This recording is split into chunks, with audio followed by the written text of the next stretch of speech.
So for But they will instance, wait. They will wait. yeah, I mean, there are some people who might fall asleep. Because if you fall asleep and you miss your flight, there are some areas that when you miss your flight, you might not get like a refund. Hi guys, welcome back to my channel. If you are new here, my name is Olamide Mercy. Please subscribe to my channel and don't forget to turn on the notifications so you'll be notified when I drop my next video. Yes, congratulations on your visa approval. So what next?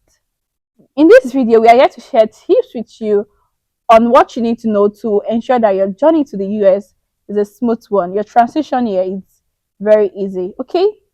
I will not be the only one talking here today. I have a guest here with me. So before we proceed, I would like him to introduce himself to you guys. Yeah, so hi everyone. I'm Edmund. I'm from Ghana. I'm pursuing a master's here in the University of Idaho. I'm studying statistical science and I'll be graduating very soon. Um, I'm actually really excited for this video because there were a few things that I read that I knew before coming to the US that I never knew that kind of made my move here a little bit frustrating. So when Olamide was like, "Hey Edmond, are you available to help me shoot this video?" I was like, "Yeah," I was like really, really excited. Yeah. So yeah, I'm really excited to tell you guys about my experiences and things that I feel like you guys should know Yeah, before you move here. thank you. So yes, make sure you watch this video today. Just sit down and relax as we give you this important information. Okay? So we're gonna start with the things you need to know as you are planning. Like you are still in your home country now, Yeah. and you've gotten your US visa approved. Hmm. So what is the first thing you need to do? So the first thing you need to do is your travel arrangement, booking your flight. It gets more expensive. That is why you need to book it early. Yeah. Yeah. What do you That have to is say that to is that? true. So with regards to booking your flight early, it is like really, really, really important in your journey here in the to the US. So you need to book your flight very early because if you don't, it's going to add like an extra cost to your expenses in terms of your transition here to the US. So for instance, personally, I personally when I got my visa, right, I waited for a very, very, I waited till the last day, almost like 3 days until like when I was supposed to move here. That was when like I booked my flight, and it cost me like times two of what my friends paid, and that is something that I think you guys shouldn't do because it add a lot of expense, and in a situation where you don't even have the money, you might have borrowed it and you have like a lot more money to pay Yeah. to pay in terms of being in debt and stuff like that. So try as much as possible to book your flight really, really early. um Personally, from my personal experience, I'll be like try to book it within the first 2 weeks of your of you getting your visa approved, or Yes. something like that. Just book it early as possible and you will be fine. Yeah, thank you. So, in addition to booking your flights, you need to take note of the fact that check the luggage requirements. Like, what are the number of luggage that you are allowed to carry on? Both the carry on, Yeah. are you allowed to take a carry on luggage? Then, in check-in bags too. So, check the kgs when you are booking your flight. This is going to help you when you are packing. So, you will know the number of things you'll be packing.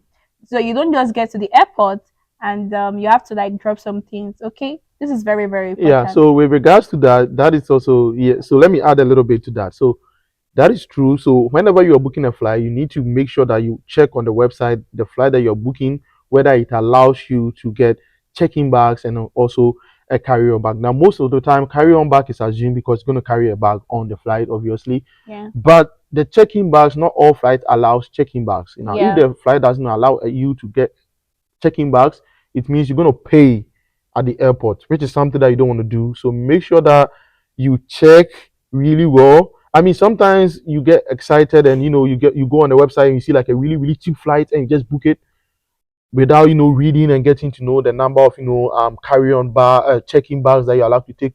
Please make sure you check it Yeah. because sometimes really cheap flights might be too good to be true. So check it and make sure that you are allowed at least two check-in bags. Most of the time it's going to be two check-in bags. So try and make sure that that is what you are getting on the flight, and then at least one carry-on bag. Now with the check-in bags also, as Olamide said, you need to make sure to check the allowable weight, because if you have like your weight, the weight of your luggage is is above what you are supposed to bring, or the minimum, the maximum weight, you're gonna have to pay an extra Yeah. cost. Now, all these things that we are talking about, if you don't take note of this, it's gonna increase your expenses, and you don't want that. So you get to the airport, and you'll be like, oh, you need to pay this amount, and you might have to, either get rid of some items, or you have to pay an extra cost. You don't want to do that. So make sure that, from personal experience, you make sure that your luggage is at least 5 kg less than the required one, so that in case, let's say, you take it to the airport, and you don't know the kind of tool that they are using to measure, maybe it's faulty or something, it will be within the required one, and you'll be able to get on the flight, and you wouldn't have to pay any extra cost. Yeah, and there will be no delay. Mm-hmm. So that is it. Some airlines allow you to take a check-in, just one check-in. Mm-hmm. Some are allowed to check-in, Yeah. 50 kg. Yeah, so just check that. Then another thing is about the layover. Mm-hmm. Like you need to check the layover of the flight you are booking. Yeah. So you don't have to so you can plan ahead. That's just it. Yeah. Don't just book flights for just because it's cheap.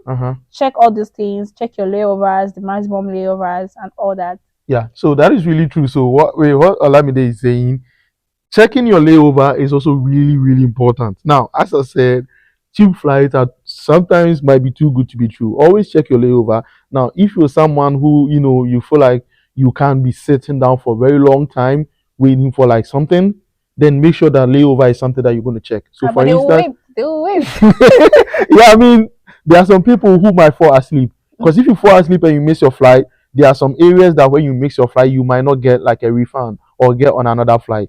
Now, when you get in the US, like for instance, when I go to Seattle, I missed my flight, but I was able to go on another flight for free.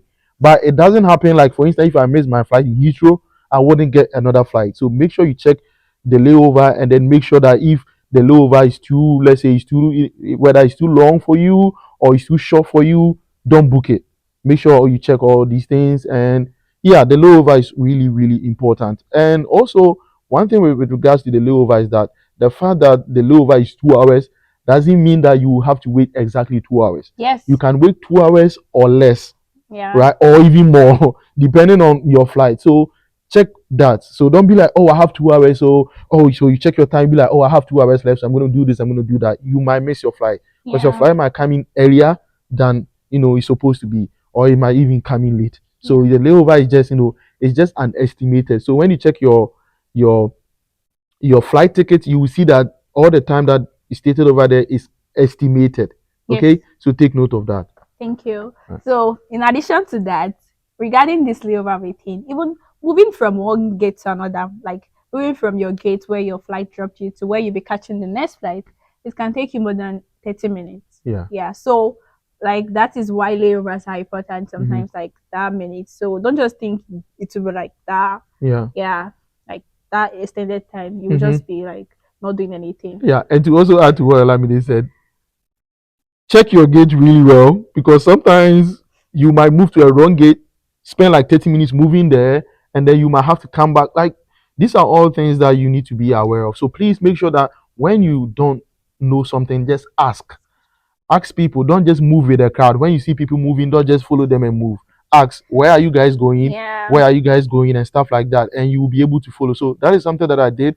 And it was kind of smooth until I got to Seattle, and I mixed it because they were checking my luggage and stuff. That is something I'm going to talk about later. But the thing is that always make sure that you ask if you don't know where you're going, because as I said, this layover is just an estimated time. So ask questions and make sure that your flight is in. Like, you don't just follow the crowd. You know exactly where you are heading to, and yeah. Thank you. So yeah, just a summary of that, just to add to it. When you are booking your flight, just make sure you give yourself extended time for you to catch the next flight. Just that. Yeah. So yeah, let's move to the next thing. Yeah, in addition to like travel arrangements, make sure you pack your passport, your I-20, your documents in your carry-on luggage. Okay. Yeah. Don't check it. A video is coming up on the checklist of what you need to bring when you're coming to the US. Some like important document and some other stuff. So keep your most important document always in your carry-on. Yeah. All right. You could keep a snack in there also, just in case when you get on the flight, because some flights don't really have like really good food. But yeah, so that is another thing. So the next one we'll be talking about is accommodation, housing and accommodation. Yeah. Okay. So now that you have gotten your visa approved, you need to start finding an apartment. There are some ways in which you can start searching for apartments. Number one, check out for the um campus, like accommodation on campus in your prospective school, like the school that you'll be resuming to. Check out for their housing. There is difference between apartment and residence hall. So look, check for that as well. Yeah. Don't just think there are different types of apartments. We have housing, we have residence hall, like on campus. So you want to check, make sure you are applying for the right one. Okay? Because I have seen people make that mistakes. Oh, okay. They apply for residence. They wanted to apply for apartment, but they end up applying for residence hall. So that is it. Then another. But what's the difference between the resident and the apartment though? So the residence hall like is mostly for the undergraduate students, most times like first year students, while like the apartment is for graduate students, like sometimes. Yeah. Oh, okay. Yeah, the apartment, like the structure is different. It's just the structure. Yeah. All right. So the accommodation is kind of a bit different. So Okay. So to add to what Olamide is saying, so first of all, after you checked like on-campus apartment and off-campus apartment on the university website, if they do have it on their website, then you might also would like to reach out to graduate students students who are already here. yeah. One way to get them is by checking the department that you are going to the website. You might find some graduate students over there and you can email them. That is exactly what I did. I emailed Olamide when I was in Ghana and I asked them about like apartments. So that is something that you can do. Reach out to people and then ask them, because someone might be looking for a roommate and that will even make your move here really, really smooth. Yeah. You could also, check stuff LinkedIn. Like, no, you could also connect to them on LinkedIn. Yeah, you could also connect to people on LinkedIn. So yeah, just type the name of the school and check out for graduate students from your own country. It will really help. Yeah, so just be polite with your email. Don't pressure people because people are busy, and just let them know that you're moving here and you are looking for an apartment and you would get some. Now another way that you could also get an apartment is on Facebook. Yeah, Facebook Marketplace. So you go to Facebook. I mean, I believe you guys are already on Facebook, but if you're not, you go to Facebook and you kind of have to change your location to the place where you are going to, and you just go to market and you might find an apartment over there. Now, with regards to Facebook apartment or Facebook markets in terms of apartment getting, you should be really careful of scam. Yeah. Do not pay any money whilst you are in your home country. No. Don't pay any money unless you have like a roommate that you know, maybe who is also an international student, that you know who you are moving in an apartment with, and then maybe the person asks you to help him or her pay for the lease? Yeah. So then that is when you would need to pay. But if not, don't pay any money to anyone because they are scammers and they will scam you. So just be aware of that. Now, aside that, I think there are also other websites. Right? Like, so, Craigslist. You can also check Craigslist if you're looking for houses, Zillow.com. Okay, like those are apartment websites. Just like what he has said, check Facebook Marketplace. Also on Facebook, there are like universities groups. Okay, on Facebook, so you can join those groups. So you can always be like, oh, I'm looking for accommodation, apartment. So that can really help. Yeah. But one thing you also need to take note of is that you will need to sign a lease. And when you're signing a lease, it's like you're signing a contract. So look at make sure you check the months or the the duration that you are signing. So if you sign a lease of 1 year, you have to live in that house for a year, and your monthly house rent are being paid monthly here in the US. Yeah. So you pay monthly, and before you like start living in the house, you have to pay. Yeah. So those you pay your rent the first week of every month. Yeah. Preferably the first day. Yeah. Of every month. Yeah. So you should be aware of that. Yeah. So with what Olamide is saying, you check your lease, and the lease is an agreement. It's like a binding on you, and you are living in the house for a year. So that is one reason why you always have to check the kind of people that you are moving in with. If you don't like the people that you are moving in with, don't because they're going to be with these people for like a year. So the contract you signed. Uh-huh. So there's nothing like I'm leaving. You have to be paying. Yeah, except you wouldn't. You get someone to like. You can't be that. Oh, I can't live with you guys anymore, so I'm going to leave and get you guys to pay. No, even if you leave the apartment, you will still have to pay, unless you're able to get someone to move in that apartment. So always make sure that you are comfortable with the kind of people that you are moving in. Don't just moving into any apartment just because you are frustrated and you are looking for an apartment and stuff like that. Because some roommates can be really bad. Yeah. Yeah. So just take note of that, and the fact that you'll be signing a lease. Your first your rent is due the first day of the month, and you'll be paying a security deposit. So make sure you account for that when you are planning your budget. Like I would advise that you get a piece of paper, because at the port of entry they will ask you a lot of information. So get the address of where you're going to, the point of contact of somebody that point of contact of your school, like your school. Yeah. So point of contact will usually be your school designated officer, which will usually be the person whose name was on your F1. I-20. Yeah, your I-20. Okay. Yeah. So check that and make sure you have all those information. Okay. Yeah. And also put down the person's number, because sometimes they would want to contact the person. Now it all boils down to how confident you are. Make sure that you have all this information and be confident when you are talking about it, because getting delayed and getting further questions and all that will always come from you not being confident and fidgeting and like being extremely nervous and like making them feel like you have something to hide. You don't have anything to hide. You are coming to the US to study. So just be confident and just say that instead. Okay. So yeah, just like he said, okay, watch out for a video that is coming up where we'll be talking about the things you need to take like along with you when you're coming in. So because there are certain things you're not allowed to take with you when you're coming in. Which might delay you. Yeah. And you might miss your flight. You don't want that. Those are the things that I feel like they are very important for you as you're like planning to come to the US. Yeah. Make sure you book your flight and arrange for housing. That's very, very important. Yeah. So I think one thing that we didn't maybe have made mention of is the fact that you also need to make sure you bring some money with you. I think we did it a little bit, but we didn't. So make sure you bring some money with you, because you're going to be paying or mostly your first month's expenses is going to be, you're going to be taking care of your first month's expenses yourself. Even if you have a job. Even if you have like a job. Okay. Or like a contract, scholarship. So take note of that. At least ask for your rent. Get that money. The lease, get that money. And the security deposit, get that money.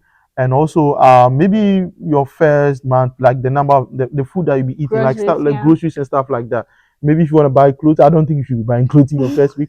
But if you want to, you need to get money for that. So if you are putting like an estimate on it, I think I brought like $1,000. But too much. Yeah, I mean, Olamide said it's too much, but I mean, I brought $1,000 and I think I bought. Did you like finish everything within No, so I bought $1,000. I opened a bank account and I put like $100 in there, and I paid my rent like twice. We did. Yeah, so you don't have to bring $1,000, right? So, but that is what I'm saying. Very courtesy. So what I'm going to say is that budgets, like make a budget according to like in respect to the state you are going to. Like different states has their own cost of living. So check for that. Okay. So now that is what you need to take note of, like before coming. So now we'll be talking about things you need to do when you arrive in the US. Yeah. So stay tuned. We are going to like drop that in the next video. Okay. If you're yet to subscribe, please subscribe. Yes. Smash the like button, right? And then subscribe, okay, for more videos. Yeah. And if you know anybody in this journey, like share this information with them. If you know anyone that wants to like travel, that is coming to study in the United States, tell them that they should watch this video. All right. Bye. Bye.